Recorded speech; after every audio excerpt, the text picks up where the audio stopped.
अस्सलाम वालेकुम, good morning. I hope सब ठीक होंगे। मैंने अभी नाश्ता रेडी कर लिया है। ये मेरा नाश्ता नहीं है, ये हस्बैंड का नाश्ता है, क्योंकि इतनी सुबह सुबह नाश्ता कभी भी नहीं होता। स्कूल कॉलेजेस भी हम बगैर नाश्ते के ही जाते थे, क्योंकि मॉर्निंग में नाश्ता इम्पॉसिबल। खैर, ये जो मैंने अभी रोल किया है पराठा, जिस तरह से वो रैप किया है ना, ये मैंने शॉर्मा वालों से सीखा है कि वो उस तरह से रैप करते थे। अदरवाइज मैं तो ऐसे गोल घुमा देती थी, फिर वो खुल जाता था, लेकिन इस तरह खुलता नहीं है। अब मैं प्लेट में एडजस्ट करना चाह रही थी सब चीज़ें, पर हुई नहीं। और उसके बाद में मैंने अपनी वीडियो एडिट कर ली थी, अभी तक अपलोड नहीं हुई थी। तो मैं पहले नाश्ता कर लूँगी अपना, क्योंकि मुझे भूख लगने लग गई थी और अब तकरीबन 10-11 बज रहे थे। तो आज मेरा मूड था अंडा खाने का। वैसे भी आजकल हमारे अंडे चूज़े के अंडे आए हुए, इतने छोटे छोटे से मिले हैं। तो खैर, आज मैंने प्याज वाला अंडा बनाया था। मुझे वैसे इतना नॉर्मली नहीं पसंद ऑमलेट, प्याज वाला नॉर्मल जो बगैर प्याज का ऑमलेट होता है वही अच्छा लगता है। लेकिन आज पता नहीं क्यों दिल चाह रहा था, हस्बैंड का अंडा पराठा बनाते हुए दिल चाहा कि मैं भी अंडा पराठा खाऊंगी। लेकिन पराठा नहीं खाती मैं इतने ज़्यादा, तो मेरी ब्रेड पे भी नज़र पड़ गई कि बेचारी इसको कौन खाएगा। मेरे हस्बैंड ब्रेड नहीं खाते, तो इसलिए मैंने ब्रेड ही टोस्ट कर लिया। अच्छा, अंडा बनने के बाद मैं इसके ऊपर वही ब्रेड रख देती हूँ, ताकि अंडे के ऊपर जो ऑयल है वो ब्रेड पे लग जाता है और फिर ब्रेड आपकी बहुत अच्छे से सिक जाती है। इस तरह आपको ब्रेड पे एक्स्ट्रा ऑयली, एक्स्ट्रा बटर लगा के उसको सेकना नहीं पड़ता। ये देखिए कितनी अच्छे से आपकी ब्रेड सिक जाएगी, क्योंकि ऑलरेडी तवे पे भी अंडे का ऑयल रहता है। अब मेरा हो चुका है नाश्ता रेडी और मैंने इसको बीच में से कट कर लिया और फिर हम आ जाएंगे अपनी छोटी सी टेबल पे। आज मैंने यहाँ बैठ के एडिट नहीं किया था, क्योंकि नाश्ते से पहले मैं एडिट कर चुकी थी।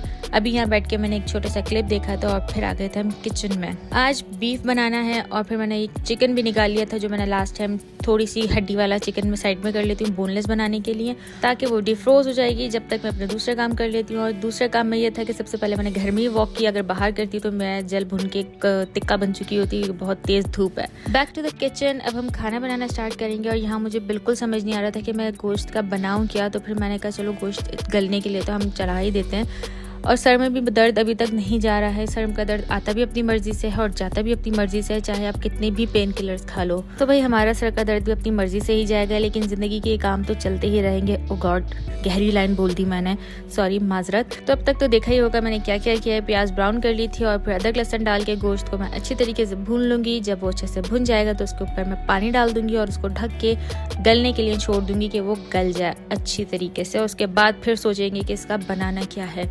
जब तक हम आ जाते हैं अपनी चिकन पे, हम जल्दी से चिकन के जो छोटी छोटी हड्डियाँ थी उनको साइड में कर देंगे, ताकि हमारी चिकन बोनलेस हो जाएगी। और फिर उसका हम बना देंगे कुछ ना कुछ तिगड़म सा। वैसे तो मुझे बनाना था बोनलेस का चिकन जलफ्रेजी स्टिक्स, लेकिन अनफॉर्चुनेटली मैं लास्ट टाइम में जलफ्रेजी पैकेट और शिमला मिर्च इस टाइप की चीज़ें नहीं लाई थी। तो अब मैं बना रही हूँ चिकन टिक्का।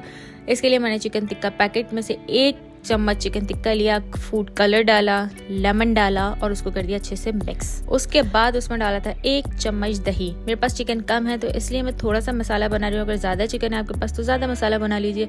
और फिर उसको हाथ से हम अच्छी तरीके से मिक्स कर देंगे और फिर उसको कवर करके रख देंगे फ्रिज में। अच्छा, इस तरह का चिकन बना के आप रख दो ना फ्रिज में, तो जब दिल चाहे गर्म करके खा लो। मुझे ये फीलिंग आई थी ये बनाते हुए। और अब आ जाते हैं अपने लैपटॉप पर, क्योंकि हमारी जो वीडियो हमने एडिट की थी उसको अपलोड भी तो करना है ना। अक्सर मैं वीडियो अपनी 2, 3, 4 बजे के करीब अपलोड करती हूँ, लेकिन इस बार तो अभी 11 बज रहे थे। तो मैंने सोचा चलो शेड्यूल लगा देते हैं कि कितने बजे अपलोड हो जाएगी। लेकिन भाई वो 20 डे दे रहा था, तो मैंने कहा छोड़ो, कौन रिस्क ले। जैसे हम पब्लिक करते हैं नॉर्मल वैसे ही पब्लिक कर लेंगे। और यहाँ पे एक सैड न्यूज़ सुना दूँ, इसी हफ्ते पे मेरा ये तीसरा क्लिप है जो टूट गया है। स्क्रंची यूज़ की थी कि पोनीटेल बना लेंगे, लेकिन अब पोनीटेल की आदत नहीं है, तो इतनी बुरी फीलिंग हो रही थी ना, फिर मैंने टूटा हुआ यूज़ कर रही थी कब से। तो आज फिर हम जाएंगे खमसा रियाल, ताकि वहाँ से हमें ये कैचर मिल जाएगा। उसके बाद मुझे लग गई जी भूख अचानक वाली, और गोश्त तो अभी तक गला ही नहीं है, मतलब खाना अभी तक रेडी हुआ नहीं है और तकरीबन दोपहर का टाइम भी हो गया था। तो मैंने जल्दी से काट ली हैं फ्रूट्स में मैंने एप्पल काटा था और एक बनाना काटा था। खाने पीने की रूटीन इतनी आउट हो जाती है कि फ्रूट्स खाने का टाइम ही नहीं मिलता। और यहाँ पे बनाना ऊपर से बिल्कुल सही लग रहा था, लेकिन अंदर से वो हल्का हल्का सा ब्लैक होना स्टार्ट हो गया था। ख़राब नहीं हुआ था, थोड़ा सा ख़राब था, वो मैंने निकाल दिया था। बाकी जो ये ब्लैक थोड़ा सा हो गया था, वो खाने के लायक था, तो मैंने खा लिया। गोश्त का अब भी समझ नहीं आ रहा था कि बनेगा क्या। पहले बहुत अच्छा होता था, हस्बैंड बता के चले जाते थे कि भाई ये बना लेना, और फिर मैं उठती थी जल्दी से वो सब कुछ बनाया और रेडी कर दिया। सोचने की टेंशन ही ख़त्म। खैर, अभी मैंने सोच के टमाटर पीस लिए थे कि टमाटर 2 ब्लेंड कर लेती हूँ। उसके बाद देखते हैं क्या होता है। मैंने पैकेट चेक किया तो उसमें से निकला चार गोश्त का पैकेट। काफ़ी टाइम हो गया था, चार गोश्त टाइप का कुछ बनाया नहीं था। तो मैंने कहा चलो अचार गोश्त डाल देते हैं पैकेट में। और हमारा यहाँ पे गोश्त अच्छे से भुन गया था तो मैंने डाल दिया इसके अंदर पिसे हुए टमाटर, और साथ में ही मैंने अचार गोश्त का ही पैकेट बहुत सारा डाल दिया था, ताकि इसके बाद मैं अपनी तरफ से कोई भी मिर्च या कोई भी नमक नहीं डालूंगी। यही अचार गोश्त का जो पैकेट है सारा काम यही कर देगा हमारा। फिर इसको मैंने बहुत अच्छी तरीके से भून लिया था। तकरीबन अचार गोश्त इसी तरीका का बनता है, लेकिन उसमें हरी मिर्च डलती है और फिर एक प्रॉपर भुना हुआ गाढ़ा बनता है, लेकिन मैंने वैसे नहीं बनाया, ना हरी मिर्च डाली थी। जब मेरा टमाटर और अचार गोश्त का मसाला भुन गया था तो मैंने इसके अंदर 2 टेबल स्पून दही डाल दिया था, ताकि वो भी अच्छा सा बन जाए। आजकल मैं पता नहीं क्यों सालन में ज़्यादातर दही यूज़ करने लग गई हूँ, वरना पहले मैं इतना दही यूज़ नहीं करती थी। खैर करती भी हूँ तो वो बहुत अच्छा ही फ्लेवर आता है। दही है वो तो हर खाने में फिक्स हो जाता है, जैसे आलू हर खाने में फिक्स हो जाता है। दही डाल के भी मैंने बहुत अच्छे तरीके से भून लिया था, और उसके बाद मैंने थोड़ा सा पानी डाला और इसको कवर करके मैंने रख दिया था हल्की आंच पे, ताकि इसका ऑयल ऊपर आ जाए और जो मसाला वगैरह वो सब अच्छे से मिक्स हो जाए। थोड़ी देर बाद जब हमने खोला तो वाह वाह वाह खूबसूरत शक्ल। इसके ऊपर हम डाल देंगे बहुत सारा हरा धनिया, ताकि इसकी शक्ल में और ज़्यादा खूबसूरती आ जाए। ये लीजिए हमारा सालन हो गया रेडी। उसके बाद जो हमने चिकन मैरिनेट करके रखी थी अब हम उसको फ्राई कर लेंगे। तो उसके लिए मैंने अलग से पैन लिया और उसमें डाला ऑयल और उसको थोड़ा सा फैला लिया था। फिर सारा चिकन उसके अंदर डाल दिया था, और जितना भी मसाला है बाउल में वो सब आप इसके अंदर डाल दीजिए, वरना तो शायद ऊपर नीचे हो जाएगा आपका नमक मिर्च। अच्छा हाँ, मैंने इसमें भी नमक नहीं डाला था, क्योंकि आपके पैकेट्स में नमक ऑलरेडी मौजूद होता है। जब आप पैकेट का मसाला ज़्यादा डाल रहे हो तो फिर आपको नमक डालने की ज़रूरत नहीं होती। जैसे मैंने अचार गोश्त में नमक नहीं डाला, ऐसे मैंने इसमें भी नमक नहीं डाला था। खैर मैंने इसको बहुत अच्छी तरीके से फैला दिया था और फिर बहुत अच्छी तरीके से पका लिया था कि इसके ऊपर इस तरह से ब्लैक से निशान आ गए। अगर आपके पास कोयला है तो इस टाइम आप कोयले का धुआं भी लगा सकते हैं। मेरे पास कोयला नहीं था तो मैंने इसको ऐसे ही बाउल में ट्रांसफ़र करके रख दिया था। अब इसको खाएंगे कब और किस तरह खाएंगे ये तो मुझे नहीं पता, अभी तो मूड नहीं था खाने का। लेकिन अभी जब मैंने ट्रांसफ़र किया उसके बाद तो मैंने एक पीस उठा के खा लिया था, क्योंकि ये देखने में भी बहुत मज़े का लग रहा था। उसके बाद मैं आ गई थी अपने खुद की वैक्सिंग करने।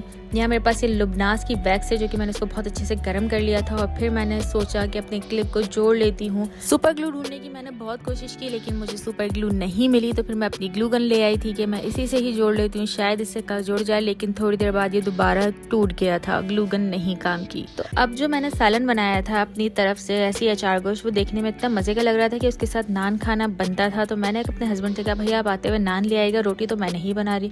हालांकि मैं आटा गूंद के रख चुकी थी कि रोटी बनेगी, पर नान आ गए थे तो फिर रोटी कौन बनाएगा। तो अब खा लेते हम खाना। हमने खाना एंजॉय किया, फिर रेस्ट किया, फिर हम निकल गए थे भाई बाहर, क्योंकि मेरे कैचर टूट चुके और मेरा बाल नहीं सेट हो रहा। ये बिल्लो रानी हमारी घर की मालकिन भी यहाँ बैठी थी बिल्कुल टॉप पे।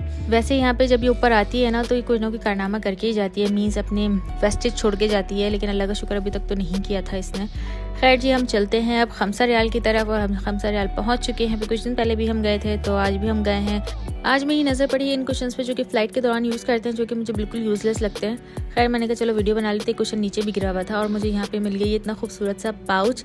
हालांकि मैं यहाँ से पहले भी इसी तरह का कलर का पाउच ले चुकी थी, पर मुझे दोबारा मिला तो मैंने दोबारा ले लिया। और फिर यहाँ बहुत सारी चीज़ें रखी थी, लेकिन क्लिप्स सिर्फ यही थे छोटे वाले, जो कि मेरे लिए यूज़लेस थे, तो इसलिए मैंने वो नहीं लिया। और बाकी जो हमें दूसरी चीज़ें लेनी थी हमने वो ली। और अब हम चल दिए अपने घर की तरफ। हमारे घर के पास ये विंटरलैंड कंप्लीट हो चुका है। रियाद सीज़न का एक इवेंट है, ये सबको पता ही होगा अगर मेरी वीडियोस देख रहे हैं। तो जब हम सिग्नल पर खड़े हुए थे यहाँ पे बहुत सी राइड्स चल रही थी ट्रायल के लिए। जब हम यहाँ पे आए तो सारी राइड्स बंद हो चुकी है। खैर थर्सडे से इसकी स्टार्टिंग है, फ्राइडे से सॉरी, लेकिन अब तक हमें ये नहीं पता चला है कि इसकी ओपनिंग सेरेमनी होगी कहाँ पे, क्योंकि इसके इतने इवेंट्स लगे हैं और हमारे घर के पास सिर्फ ये एक ही इवेंट है। तो इसलिए मैं सिर्फ यही आपके वीडियो में डालती रहती हूँ, दिखाती रहती हूँ।